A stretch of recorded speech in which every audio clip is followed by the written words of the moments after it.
আল্লাহ সৃষ্টি করেছেন মৃত্যু ও জীবন পরীক্ষার জন্য। কে তোমাদের মধ্যে কর্মে উত্তম? আল্লাহ সৃষ্টি করেছেন জীবন ও মৃত্যু পরীক্ষার জন্য। কে তোমাদের মধ্যে কর্মে উত্তম?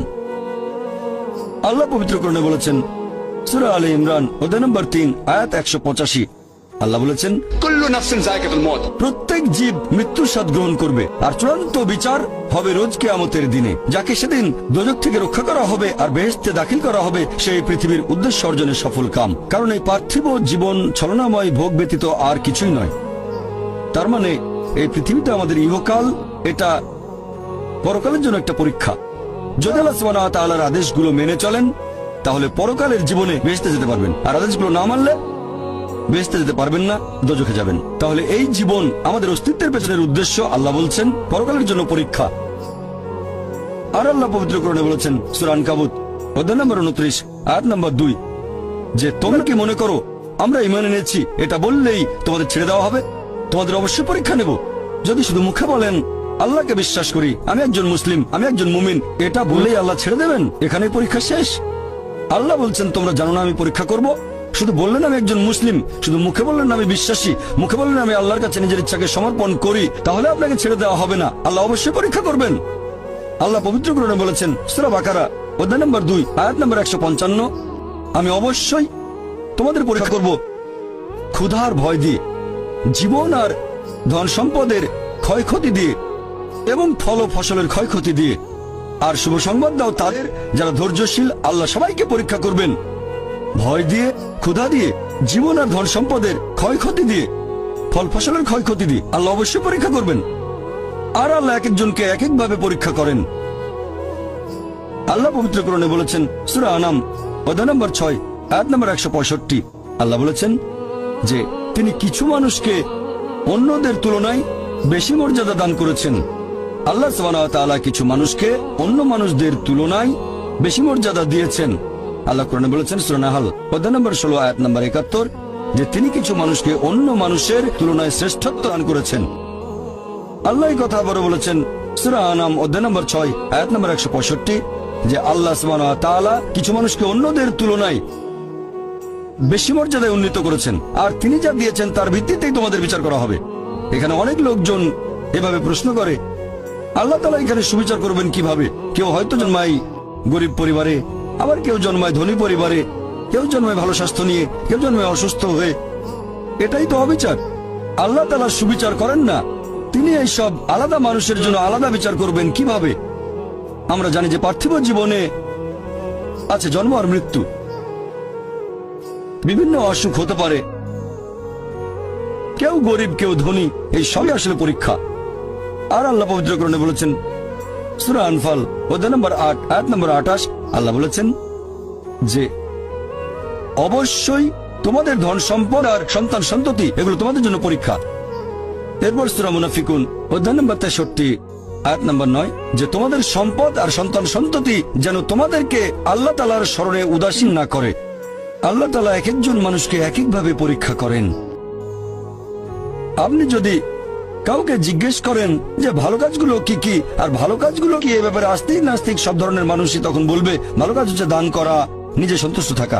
কয়েকটা ভালো কাজের কথা বললে দান করা থাকবে।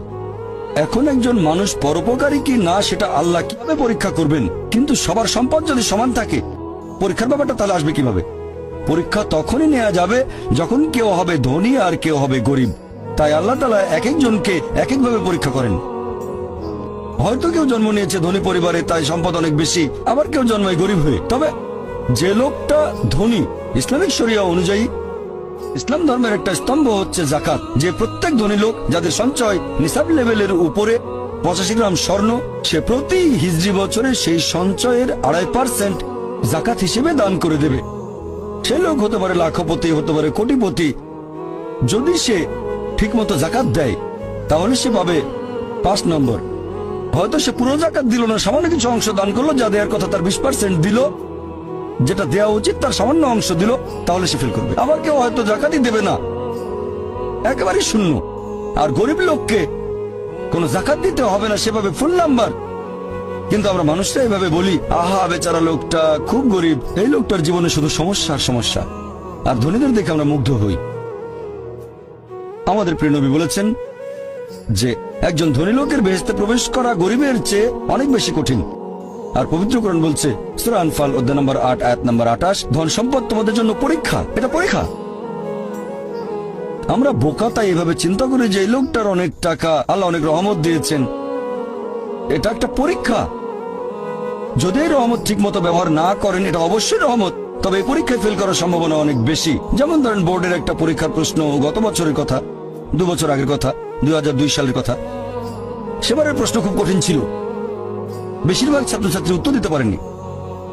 পরের বছর সেই প্রশ্নটা আসলো না, তখন এটা বলা বোকামি, ও দুঃখ, এবার তো আসলো না। আপনি তো খুশি হবেন যে এবার আসেনি। তাহলে সম্পদ একটা পরীক্ষা। তাহলে যাদের ধন সম্পদ নেই তাদের জন্য ধনীদের তুলনায় বেহেশতে যাওয়াটা অনেক সহজ। আল্লাহ এক একজনকে এক এক ভাবে পরীক্ষা করেন। সেজন্য আল্লাহ বলেছেন তোমাদের ধন সম্পদ যেন তোমাদেরকে আল্লাহ তাআলার স্মরণে উদাসীন না করে, এটা একটা পরীক্ষা। শেষ বিচারের দিনে তারা কোনোভাবেই আল্লাহ তাআলার বিচার আপত্তি জানাতে পারবে না।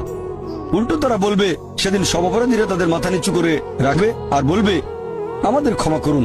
তারা কোনো আপত্তি জানাবে না, শুধু বলবে যে আমাদের আরেকটা সুযোগ দিন, আমাদের আরো একবার এই পৃথিবীতে পাঠান, সেইবার আমরা অবশ্যই হব বিশ্বাসী।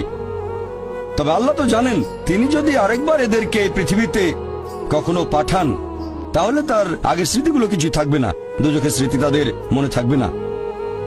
আল্লাহ ভালো করে জানেন তারা সেই আগের ভুলগুলো আবারও করবে।